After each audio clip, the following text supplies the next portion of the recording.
Sai Satcharitra, Chapter Ensimmainen. Salutations, the story of grinding wheat and its philosophical significance. According to the ancient and revered custom, Hemadpant begins the work, Sai Satcharitra, with various salutations. First, he makes obeisance to the god Ganesha to remove all obstacles and make the work a success and says that Shri Sai is the god Ganesha. Then, to the Goddess Saraswati to inspire him to write out the work and says that Shri Sai is one with this goddess and that he is himself singing his own life. Then, to the gods, Brahma, Vishnu and Shankar, the creating, preserving and destroying deities respectively, and says that Sainath is one with them and he, as the great teacher, will carry us across the river of worldly existence. Then, to his tutelary deity Narayan Adinath who manifested himself in Konkan, the land reclaimed by Parashara, Rama in the Hindi version, from the sea, and to the Adi, original, Purusha of the family.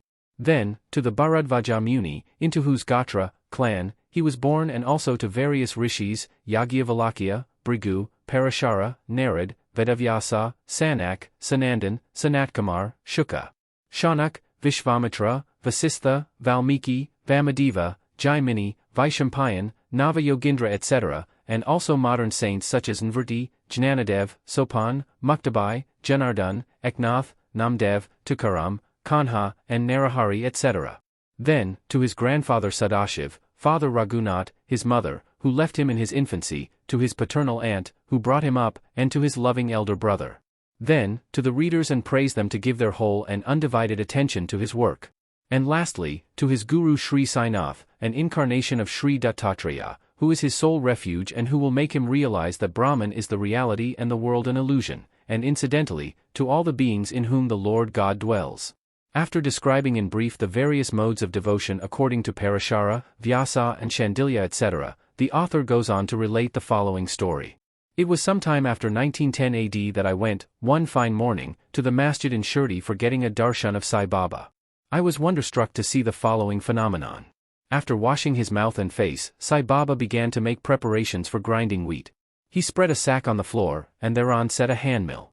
He took some quantity of wheat in a winnowing fan, and then drawing up the sleeves of his kafni, robe, and taking hold of the peg of the handmill, started grinding the wheat by putting a few handfuls of wheat in the upper opening of the mill and rotated it. I thought, what business Baba had with the grinding of wheat, when he possessed nothing and stored nothing, and as he lived on alms.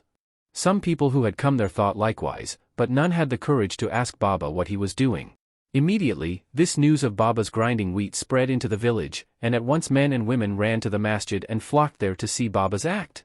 For bold women, from the crowd, forced their way up and pushing Baba aside, took forcibly the peg or handle into their hands, and, singing Baba's leelas, started grinding. At first Baba was enraged, but on seeing the women's love and devotion, he was much pleased and began to smile.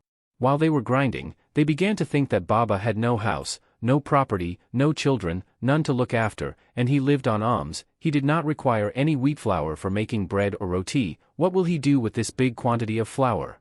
Perhaps as Baba is very kind, he will distribute the flour amongst us. Thinking in this way while singing, they finished the grinding and after putting the handmill aside, they divided the flour into 4 portions and began to remove them one per head. Baba, who was calm and quiet up till now, got wild and started abusing them saying, "Ladies, are you gone mad? Whose father's property are you looting away? Have I borrowed any wheat from you, so that you can safely take the flour? Now please do this. Take the flour and throw it on the village border limits."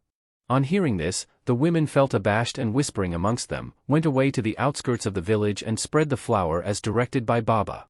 I asked the Shirdi people, what was this that Baba did? They replied that as the cholera epidemic was spreading in the village and this was Baba's remedy against the same, it was not wheat that was ground but the cholera itself was ground to pieces and pushed out of the village.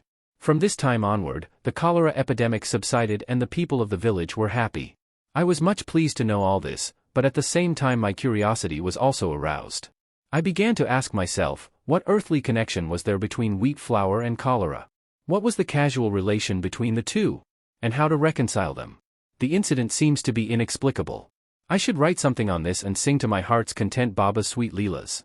Thinking in this way about this leela, my heart was filled with joy and I was thus inspired to write Baba's life, the Satcharitra. And as we know, with Baba's grace and blessing this work was successfully accomplished. Philosophical significance of grinding. Apart from the meaning that the people of Shirdi put on this incident of grinding wheat, there is, we think, a philosophical significance too. Sai Baba lived in Shirdi for about 60 years, and during this long period, he did the business of grinding almost every day, not, however, the wheat alone, but the sins, the mental and physical afflictions and the miseries of his innumerable devotees. The two stones of his mill consisted of karma and bhakti, the former being the lower and the latter the upper one. The handle with which Baba worked the mill consisted of jnana. It was the firm conviction of Baba that knowledge or self-realization is not possible unless there is the prior act of grinding of all our impulses, desires, sins, and of the three gunas, viz. Sattva, Raja and Tama, and the ahamkara, which is so subtle and therefore so difficult to be got rid of. This reminds us of a similar story of Kabir, who, seeing a woman grinding corn, said to his guru, Nipatharanjana, I am weeping because I feel the agony of being crushed in this wheel of worldly existence like the corn in the handmill. Nipatharanjana replied, Do not be afraid, hold fast to the handle of knowledge of this mill, as I do, and do not wander far away from the same but turn inward to the center, and you are sure to be saved.